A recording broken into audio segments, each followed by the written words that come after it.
आज की जो हमारी बहुत ही एक स्पेशल गेस्ट है वो भी हमारे साथ जुड़ चुके हैं। हमारे साथ जुड़ी है miss Vijay Lakshmi Ambala, founder of stock market today. Vijay ma'am, बहुत बहुत स्वागत है आपका। Thank you so much. Thank you, all viewers. Thank you so much ma'am for joining in. और सबसे पहले मैम इंडेक्स की तरफ ही चलेंगे, क्योंकि लगातार कल के दिन पर भी जो हमारी लास्ट टाइम बात हुई थी कि यहाँ से मार्केट अब जो है नया हाई लगाने वाली जो बात थी मैम, लगातार हम बात कर रहे थे। नया हाई लग गया मैम। ठीक है, छब्बीस Yes. हजार के ऊपर अब हमने नया हाई लगा दिया है। यहाँ से अब क्या स्ट्रैटेजी होनी चाहिए? आज भी 52 पॉइंट्स के आसपास की तेजी है। कल की क्लोजिंग जो थी वो 26,215 के आसपास में थी। आज 50-60 पॉइंट की बढ़त के साथ ही यहाँ पर निफ्टी काम कर रहा है। Yes.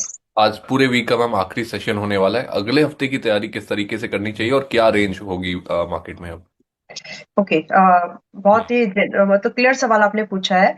तो hmm. Let's be specific with this. जो अगले हफ्ते की मुझे रेंज समझ में आती है, कोशिश हो सकती है कि प्राइस मतलब निफ्टी इंडेक्स 26,450 से लेकर के एक रेंज 26,450 एक बार हिट हो सकता है। हम्म। एंड जो रेंज डाउन साइड के लिए है वो 26,000 की एक मिनिमम रेंज है। ये तो मतलब एक इजी ट्रेडेबल रेंज निकल के आती है। थोड़ा सा अगर आप इसको स्ट्रेच कर ले, आई मीन जिस तरह से रिलायंस मजबूत है, एचडीएफसी थोड़ा सा मजबूत है, तो आराम से ये मान के मैं चल रही हूँ कि 26,650 इज द मैक्स हम्म। ऊपर की तरफ, एक पूरे हफ्ते की रेंज अगर हम डिस्कस करें तो। हम्म। और डाउन साइड में जो मैक्सिमम दिखता है वो 25,950 से नीचे नहीं दिखता। तो एक वाइड रेंज है जो अगले हफ्ते में ट्रेड हो सकती है। इसको इसी रेंज के हिसाब से अपनी स्ट्रेटेजीज को डिप्लॉय किया जा सकता है। अगर हम थोड़ा एक मोटा मोटा समझे कि कितने रुपीस कितने परसेंट की ये रेंज है, ज्यादा नहीं है। It hmm. Is like 0.3%, max 3% की रेंज में अगले पूरे हफ्ते निफ्टी हमको ट्रेड होते हुए दिख सकता है। ऑलराइट, तो यहाँ पर अगले हफ्ते की तैयारी आपको किस तरीके से करनी है वो भी एक आइडिया आपको मिल गया। क्या रेंज रह सकती है, कहाँ पर जो है मेजर सपोर्ट बनते हुए दिख रहे हैं, इन सभी चीज़ों के बारे में हमने यहाँ पर बातचीत करी है। मैम, मार्केट को लेकर के एक आपका व्यू हो गया। अब यहाँ पर थोड़ा सा अगर हम सेक्टोरल जाएं, बैंक निफ्टी की बात करें, 59,788 का लेवल, 60,000 का लेवल जो है वो लगातार टच करने की कोशिश यहाँ पर की जा रही है। और 60,000 के ऊपर सस्टेन करना मैम कितना इंपॉर्टेंट है? कल के दिन पर हमने देखा वहां भी थोड़ा सा रह ही गया था। 60,000 क्या अगले हफ्ते तक टच होता हुआ दिख सकता है या आज ही हो मोस्टली जाएगा? आज भी पॉसिबल है, क्योंकि एक पूरा मंथली क्लोजिंग जारी है ना। तो हो सकता मतलब पूरी कैंडल आज क्लोज हो जाएगी मंथ की, तो चांसेस तो है।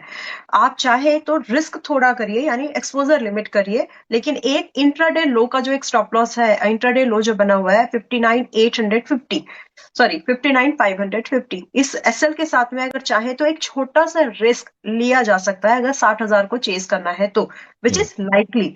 क्योंकि जो SB state bank of India हो गया, कोटक बैंक हो गया, ये हम्म। थोड़े से ठीक ठाक है, इनमें जगह है।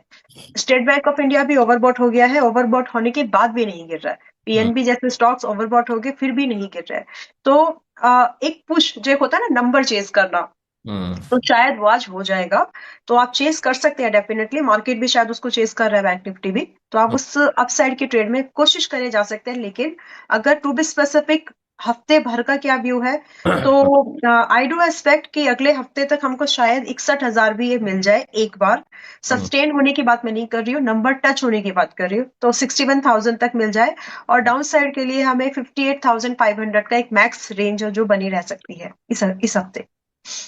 चलिए, तो आखिरी सेशन है आज, और यहाँ पर बैंक निफ्टी में आपके लिए एक थोड़ा सा रिस्की ट्रेड है, पोजिशनल ट्रेड है, और बहुत ही टाइट रेंज में है अगर आप लेना चाहते हैं। जी मैम। दूसरा एक इक्विटी में एक मूव है, लेकिन मैंने अपने मेंबर्स को अभी थोड़ी देर पहले ही दिया है। तो जी। अगर आप ये समझते हैं तो भी ठीक है, मतलब I mean this is something that SEBI की गाइडलाइंस में है ये। But right. आरआर केबल मुझे लग रहा है कि फिलहाल बुलिश है। 1400 हमने मेंबर्स को रिकमेंड किया है, 1420 22 की रेंज में।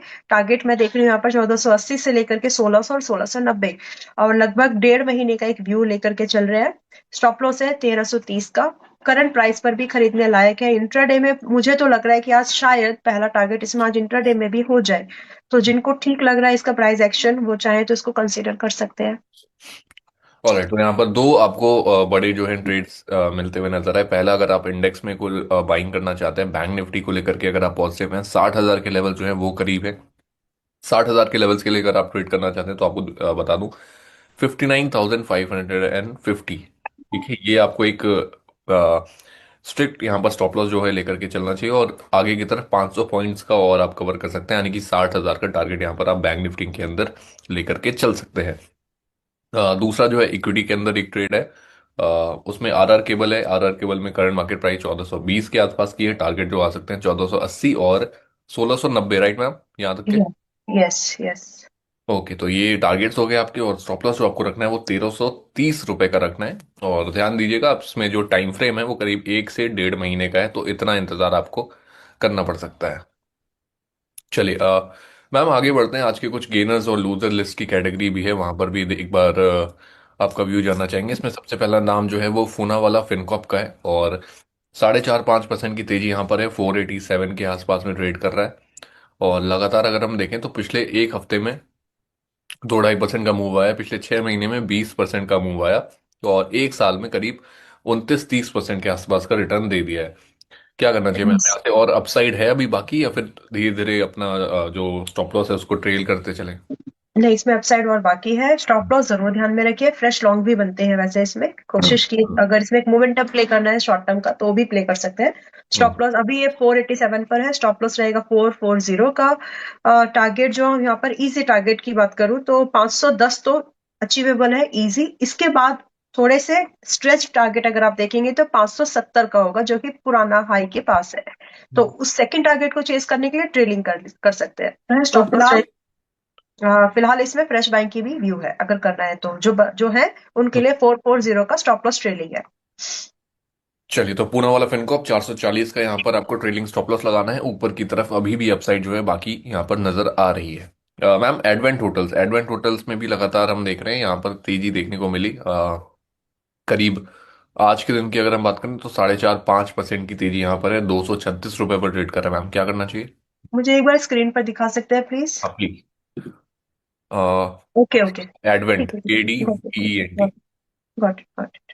हम्म। न्यूली वाला था ये, ठीक है। right, देखिए इसमें जो आईपीओ के बाद इसमें अभी दो तरह से बात करना पड़ेगा, फ्रेश बाय या फिर जिन्हों जो आईपीओ में पहले से रखे हैं।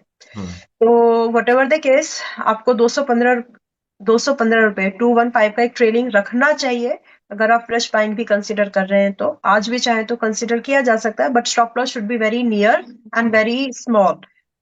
तो 215 रुपए के स्टॉप लॉस के साथ इसको कंसिडर किया जा सकता है। डू एक्सपेक्ट टारगेट ऑफ 255 से लेकर के 290, और ये निकल जाए तो आप भी शायद चाहे तो निकल जाए, ट्रेलिंग करने की जरूरत नहीं है उसके बाद।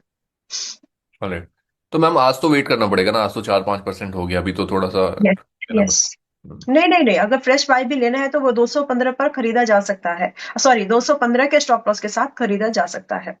अच्छा, फ्रेश बाइंग कर सकते हैं इसी पॉइंट से? Yes yes. चलिए ठीक है। तो एडवेंट होटल्स आज के दिन पर ऑलरेडी तेजी है, करीब 4 से 5% की। अभी भी जो प्राइस चल रहा है 236 का, यहाँ से भी आप बाइंग कर सकते हैं। और फ्रेश जो है स्टॉप लॉस आपको यहाँ पर जो लगा सकते हैं हम 215 के आसपास के होंगे, और 255 और 290 ये टारगेट्स आपको आते हुए दिख सकते हैं। टाइम फ्रेम यस, क्या होगा मैम? टाइम फ्रेम आप 3-4 हफ्ते का ही पकड़ के चले, मतलब it's like it's a note pure एक। ट्रेड। हम्म। इसमें इन्वेस्टमेंट का व्यू नहीं है, इट्स प्योर ट्रेड। चलिए, ठीक है। कुछ और काउंटर्स हैं मैम यहाँ पर, जिसमें आज के दिन पर तेजी है। वरुण बेवरेजेस का नाम है, वरुण बेवरेजेस में करीब 2-2.5% के आसपास की तेजी है। और लगातार अगर हम देखें तो पिछले एक साल में कंसोलिडेट ही कर रहा है, कंसोलिडेट भी नहीं कहेंगे मैम, करेक्शन बहुत ज्यादा आ गई है, 20-25% तो करेक्ट हो चुका है। क्या करेक्ट। करना चाहिए इससे यहाँ से? देखिए वरुण बेवरेजेस अभी चल रहा है 800। पहली बात तो डिस्क्लोजर, सुबह भी हमने इसको कहीं और पर भी डिस्कस किया है। सिमिलर व्यू मैं भी शेयर कर रही हूँ, और सिमिलर व्यू हमने अपने मेंबर्स को भी कॉल ट्रेड में इसको देके रखा है, स्विंग ट्रेड के लिए भी एंड ऑप्शंस में भी।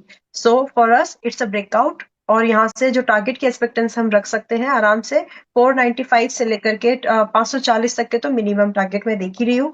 इसके हम्म। बाद इसमें ट्रेलिंग कर सकते हैं। नाउ द बड़ा सवाल ये है कि आप खरीदें कि नहीं। तो थोड़ा सा खरीद तो सकते हैं, yes it's late a little, लेकिन 445 रुपए का स्टॉप लॉस अगर आप मेंटेन करके रखें तो आप इसको खरीदा जा सकता है। हमने अपने मेंबर्स को इसमें स्टॉक ऑप्शन में भी सुबह एक ट्रेड दिया था, जिसका टारगेट जो है 25 के आसपास है। अर्ली प्रॉफिट बुकिंग के लिए, ट्रेलिंग के लिए बताया था। तो व्यू जो है यहाँ से अपसाइड का मेरे लिए तो बनता है। आई एम सीइंग कि यहाँ से अभी रिबाउंड होने के बहुत ज्यादा चांसेस है। इन्वेस्टमेंट के लिए भी कंसीडर कर सकते हैं। ऑलराइट। मैम कुछ गेनर कैटेगरी भी है, उस पर भी चलेंगे, लेकिन इससे पहले एक काउंटर जहां पर कल के दिन पर बहुत ज्यादा गिरावट देखने को मिली वो था वर्लपूल इंडिया का। यस। और ये थी कि प्रमोटर एंटिटी जो है वो करीब 7-7.5% के आसपास का स्टेक वहां से बेच रहे थे। कल 10% की गिरावट, उसके बाद से थोड़ा हल्का जो है रिकवर होता हुआ दिखा, लेकिन उसके बाद से दोबारा 9-10% के बाद मैम कितना ही रिकवर कर लिया आएगा। वर्लपूल इंडिया को अगर इस पॉइंट से अगर आप देखो, क्या यहाँ पे आपका व्यू बन रहा है? क्योंकि आज के दिन पर तो चलो हल्की फुल्की जो है मैम तेजी है, लेकिन 10% का करेक्शन और प्रमोटर एंटिटी का 7-8% का स्टेक बेचना, निकलना। कैसे देख रहे हैं? ये दोनों ही न्यूज जो है, ये जो एक्ट दिखा है प्राइस का रिएक्शन वो प्रोमोटर की होल्डिंग्स को बेचकर है, और ये इससे पहले भी हुआ है। ये हुआ था आई थिंक फरवरी में एक बार। तो उसके बाद भी ये एक मूवमेंट हुआ है। Now what to do next? तो अगर आप करंट लेवल पर आने की कोशिश कर रहे हैं, क्योंकि टेक्निकल सजेस्ट करता है कि यहाँ पर एक बाइंग का व्यू बनता है, क्योंकि इसमें जो बाइंग कर रहे हैं, जिन्होंने प्रोमोटर्स ने जिसको बेचा है, वो है डोमेस्टिक इंस्टीट्यूशनल्स, क्योंकि उनकी यहाँ पर पोजीशंस बड़ी है, उनका यहाँ पर स्टेक बड़ा है। सो आई वुड से कि अगर आप इस करंट प्राइस पर, रिस्की है बट अगर आप इस करंट प्राइस पर आना चाह रहे हैं तो 1,000 रुपए का स्टॉप लॉस लगाइए, और कोशिश करके यहाँ पर लिमिटेड एक्सपोजर के साथ एक बार अटेम्प्ट कर सकते हैं, जिसमें कि टारगेट हम लोग 1140 से लेकर के 1180 तक देख पाएंगे। हम्म। दूसरी बात अब यहाँ पर यह है कि अगर 1,000 रुपए का स्टॉप लॉस हिट हो जाता है, we are not recommending this to our members, अगर 1,000 रुपए का स्टॉप लॉस हिट हो भी जाता है, तो आप यहाँ पर री एंट्री जो ढूंढने का प्लान करें वापस से, फिर वो 950 या 40 के आसपास करें, ताकि आपका एक एवरेज रिकवरी आपको मिल सके। बिकॉज दिस इज, मैं आज यहाँ पर ये पूरा इसलिए एक्सप्लेन कर रही हूँ क्योंकि इसी को आपको, चाहे मैं बाद में शो पर रहूं या नहीं रहूं, आप इसको मैनेज अच्छे से कर सके जब ये लेवल्स ट्रिगर्ड हो उस पर्टिकुलर टाइम पीरियड में। तो ऑलराइट। आप इसको इस तरह से अच्छे से मैनेज करके अगर चाहे तो एक बार ट्राई जरूर करना बनता है 1,000 के स्टॉप लॉस के साथ। ऑलराइट मैम, चलिए तो गेनर कैटेगरी की बात हो गई। लूजर्स कैटेगरी में भी आज कई सारे नाम है। यहाँ पर सबसे पहला नाम जो है वो गेल इंडिया का है मैम। गेल हम्म। इंडिया को लेकर के भी एक खबर है। गेल इंडिया को लेकर के जो खबर है जिसकी वजह से आज गिरावट है, यहाँ पर petroleum and national gas regulatory board यानी कि पीएनजीआरबी की तरफ से जो उनका पाइपलाइन टैरिफ है, वहां पर जो है पाइपलाइन टैरिफ को बढ़ाने का जो अप्रूवल है वो कहीं ना कहीं आता हुआ दिखा। पहले करीब 58.60 के आसपास था, और अब इसे बढ़ा करके 65 रुपए के आसपास कर दिया गया है। गेल का जो है मांग थी उसे करीब 78 रुपीज के आसपास किया जाए। आई थिंक मैम इसी वजह से आज गेल का शेयर जो है फोकस में भी है, और आई थिंक 4-5% की गिरावट भी इसी वजह से आ रही है। क्या करेक्ट। करना चाहिए मैम? देखिए, इसका सीधा इम्पैक्ट जो है वो इस कंपनी के मार्जिन को लेकर के अभी खड़ा होता है कि, और वो भी 2027 तक की बात हो रही है। हम्म। इसका मतलब है, सीधा सीधा सा है कि ये जो डेंट है, जो एक्सपेक्ट मार्केट कर रहा था कि अगर ये इनके फेवर में आता है तो इनके रेवेन्यू बढ़ेंगे, लेकिन इनके फेवर में नहीं आया, दैट मीन्स एक्सपेक्टेड रेवेन्यू कम हो गया। नाउ वन मोर थिंग, इनकी डिमांड थी कि 2026 2025 से ये इनका प्राइसिंग होना चाहिए, लेकिन 26 से, अगले साल से वो स्टार्ट होगा। तो ये जो 4 क्वार्टर्स में जो डिफरेंस आएगा वो भी एक एक्सपेक्टेड था कि शायद वो हो जाए, तो वो होप जो थी, वो जो एक्सपेक्टेशन थी, उसको भी इन्होंने डिम, उसको भी मीट नहीं हुई है, हम्म। डिसअपॉइंटमेंट है। तो ये सारी चीजें हैं जो कि इसमें रेवेन्यू पार्ट पर इसके बैलेंस शीट्स में आगे वाले समय में दिखेंगी। नाउ, सुबह जब मैं थी तो मैंने सुबह भी कहीं पर बोला था कि ये 173 174 पर है, देखना ही है तो 171 के स्टॉप लॉस के साथ इसको देखो, लेकिन हिट हो जाएगा स्टॉप लॉस जो है। क्योंकि हम्म। कई बार, ये मैं बार बार इसलिए बोल रही हूँ, कई बार जब 5-6% के गैप डाउन होते हैं इस तरह के पोटेंशियल स्टॉक्स में, तो वो लोगों को लगता है कि अरे ये तो बहुत अच्छा है, लेकिन हम्म। हर बार ऐसा नहीं होता, क्योंकि अगर एक सपोर्ट रेंज टूट गई है तो एक्चुअल जो सपोर्ट या वैल्यू प्राइस जो आता है वो काफी दूर आता है, और ये न्यूज बाय न्यूज आपको हम्म। समझना पड़ता है। यहाँ पर रिबाउंड होने के चांसेस मुझे नहीं लगता कि 155 से पहले होंगे, क्योंकि ये अभी जैसे एक्सप्लेन किया है, ये हम्म। इम्पैक्ट 2025 से जो इनकी बैलेंस शीट थी 2027 तक चलने वाला है। तो ये डिफरेंस बड़ा है, और ये ये बड़ा इम्पैक्ट इस पर रहेगा, इसीलिए वैल्यू बाइंग यहाँ पर 155 के आसपास आने वाली है। सो अगर आपने मुझे सुबह कहीं और सुना है, अभी भी 171 का स्टॉप लॉस है, बट अगेन वापस सेम लाइन, अवॉइड करें तो बेटर है, खरीद, इस डिप को मत पकड़ो। ऑलराइट। चलिए मैम, कुछ जो सवाल भी हैं वो भी आ रहे हैं, और जो लोग हमें देख रहे हैं आपको बता दें कि अगर आपके भी कोई पोर्टफोलियो से जुड़े हुए कुछ, अगर स्टॉक से जुड़े हुए आपके कोई सवाल हैं, आप लगातार उसको कमेंट बॉक्स में आप ड्रॉप कर सकते हैं। हम आपको तुरंत जो है उसके ऊपर एक एक्सपर्ट एडवाइस दिलाने में पूरी मदद करेंगे। इस समय हमारे पास अंसारी खुर्शीद जी का सवाल आ रहा है मैम, और ये पूछ रहे हैं कि लक्स इंडस्ट्रीज, इस पर क्या व्यू बन रहा है मैम यहाँ से। Okay. Hmm. By the way meanwhile अगर किसी को हिंद जिंक देखना है तो हिंद जिंक देखा जा सकता है इन ऑप्शंस में भी, इसमें भी, हम्म। स्विंग में भी। तो जी। हिंद जिंक का एक कॉल ऑप्शन भी है अंकित जी, अगर 18 रुपए की प्राइस पर अगर कोई इसको खरीदना चाहे, 17-18 के आसपास, 480 का कॉल ऑप्शन हिंद जिंक दिसंबर मंथ, 480 का कॉल ऑप्शन 18 रुपए के आसपास मुझे बायबल लगता है। हम्म। जिसमें कि टारगेट जो हम देख सकते हैं आराम से 22 रुपए से, नहीं थोड़े बड़े टारगेट आप देखें, 23 से लेकर के 28 एंड देन 35, ये टारगेट्स इसमें आ सकते हैं। स्टॉप लॉस स्विंग ट्रेड है, स्टॉप लॉस मेंटेन करेंगे यहाँ पर हम कम से कम 10 रुपए का। तो हम्म। टारगेट की अपेक्षा स्टॉप लॉस आपका कंपेरेटिवली बड़ा है, एक्सपोजर लिमिट करिएगा। और इसी को आप स्विंग में भी चाहें तो ट्रेड कर सकते हैं, I hmm. Mean cash market में यानी इक्विटी में भी। ठीक है। और जी ma'am. All right. Now Lux Industries जो अभी चल रहा है लगभग 1187 के आसपास। मेरा मानना है कि इसमें इनकी पोजीशन ऑलरेडी है क्या? पोजीशन नहीं है मैम, ये पूछ रहे हैं कि क्या ओके। करना चाहिए। खरीद सकते हैं, सही जगह पर है। स्टॉप लॉस रखेंगे यहाँ पर हम लगभग 1050 का, 1185 पर है। हाई बीटा रहेगा स्टॉक ही, तो आपके टारगेट भी यहाँ पर कंपेरेटिवली बड़े मिलेंगे। हम्म। 1300 से लेकर के आराम से आप इसमें दूसरा टारगेट 1400 तक चेस कर सकते हैं। 1520 के लिए यानी थर्ड टारगेट के लिए आप इसमें ट्रेडिंग करिएगा। तो फिलहाल फ्रेश लॉन्ग भी की जा सकती है, रिस्क कम है। जैसे मैंने इसके लिए बोला है गेल में कि रिस्क ज्यादा है, स्टॉप लॉस हिट होने के चांसेस ज्यादा है। Hmm. Here stop loss hit chances are very limited. All right ma'am. चलिए मैम, लक्ष्मी मैम की तबीयत थोड़ी सी खराब लग रही है मुझे लगता है, और मैम एक आखिरी काउंटर पर बस आपका व्यू ले नहीं, लेते इट्स ओके। हैं, आप इट्स आराम करिए थोड़ा। मैम, रियल स्टेट में काफी अच्छा ट्रैक्शन देखने को मिल रहा है। जेफरीज की रिपोर्ट आई है कि जो पहला क्वार्टर होगा नेक्स्ट ईयर का, या थर्ड या फोर्थ क्वार्टर, वो काफी अच्छा रह सकता है, और करीब 25% की प्री सेल्स ग्रोथ उन्हें FY 26 में देखने को मिल सकती है। अब कई सारे काउंटर्स हैं जैसे कि गोदरेज प्रॉपर्टीज, लोधा, और भी कई सारे रियल स्टेट के काउंटर्स हैं। क्या पसंद आ रहा है मैम इस स्पेस में आपको। एक सेकेंड अंकित जी, हम्म। जस्ट 1 मिनट का टाइम दीजिएगा। वैसे ये जीएसटी इम्पैक्ट है, लोन सस्ते हुए उसका इम्पैक्ट है ये। हम्म। आ, शोभा अगर हम देखें तो नहीं, ये भी नहीं है। Poonawalla Fincorp can be consider. Poonawalla Fincorp 486 पर है। 510 से लेकर के 570 तक के भाव दिख सकते हैं। हम्म। और 440 रुपए का, हम्म। 445 रुपए का एक स्टॉप लॉस मेंटेन करके मोर देन इनफ है to chase this upside movement. तो I okay. Think Poonawalla Fincorp is much better as of now. Hmm. मतलब मैम, कोर डेवलपर्स के साथ अभी नहीं जाना। लाइक अगर गोदरेज प्रॉपर्टीज की बात करें, लोधा की बात करें। प्राइस वाइज ठीक नहीं है अभी अगर हम देखें तो। हम्म। देखिए इनका कैसा है कि ये, वो एक उनको एक प्रोजेक्ट ही सेल करना है, इनका वैसा नहीं होता है। एनबीएफसी जब आप जाते हैं रियल एस्टेट एनबीएफसी में, उनको दे हैव मल्टीपल रिसोर्सेज। तो आप इसमें मैंने जो रेकमेंड किया है वो प्रॉक्सी के थ्रू किया है। हम्म। इंडस्ट्री की ग्रोथ किसी एक स्टॉक में नहीं हो चलता, हमको एक ऐसा स्टॉक देखना है जो ग्रोथ के पाई को ज्यादा हिस्सा उसका ले ले।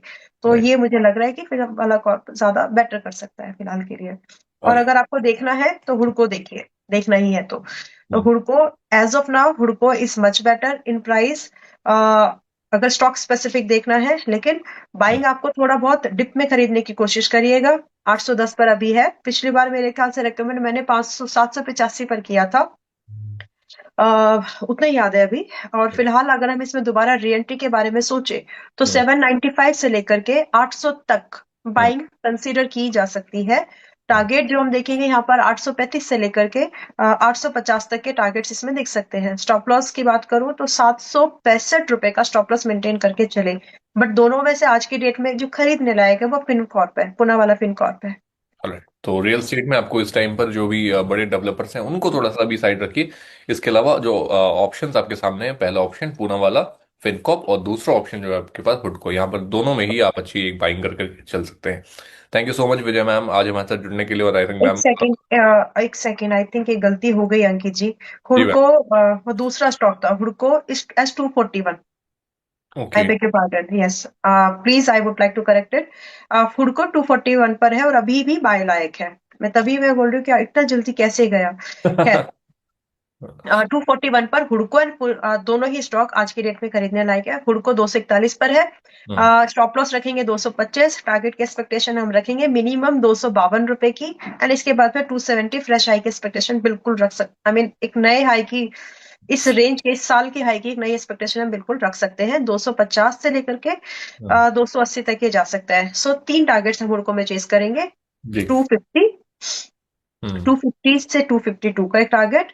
हम्म। देन दूसरा टारगेट हम यहाँ पर 270 का करेंगे। एंड इसके बाद हम लोग इसको ट्रेल करेंगे थर्ड टारगेट के लिए 295 के लिए। एंड स्टॉप लॉस ट्रेलिंग के साथ आप पहले टारगेट तक आपका 225 रहेगा, उसके बाद आप इसको ट्रेल करके ऊपर ले जाइएगा फर्स्ट टारगेट के पास में। ऑलराइट, तो बहुत ही अच्छी ट्रेड, बहुत ही डिटेल्ड एक ट्रेड आपको मिल गई है यहाँ पर हुडको के अंदर। अगर आप कोई पोजीशन बनाना चाहते हैं तो आप प्लीज़ इसके अकॉर्डिंगली ही यहाँ पर काम करें। Vijay ma'am, thank you very much ma'am, आज हमारे साथ जुड़ने के लिए। और ma'am please take care of yourself. और जैसी ही आपकी तबीयत सही होती है, हम नेक्स्ट वीक थोड़ा सा लंबा सेशन करेंगे। पक्का। मैं आपको एक पहले से बता दूंगी, कोई एक स्लॉट हम कोशिश करेंगे। ऑलराइट बाकी मैम। मैंने कोशिश की है कि जहां पे रिकमेंडेशंस हो सकती है, एक अच्छी possibilities I shared by my own. नहीं नहीं मैम, बिल्कुल मैम। आई हाँ, ट्राइड दैट जस्टिफिकेशन। तीन चार तो रिकमेंडेशन है इसके अंदर। Thank you ma'am. Yes, thank you. Thanks a lot. प्रतिभूति बाजार में निवेश बाजार जोखिमों के अधीन है। निवेश करने से पहले सभी संबंधित दस्तावेजों को ध्यान से पढ़ें।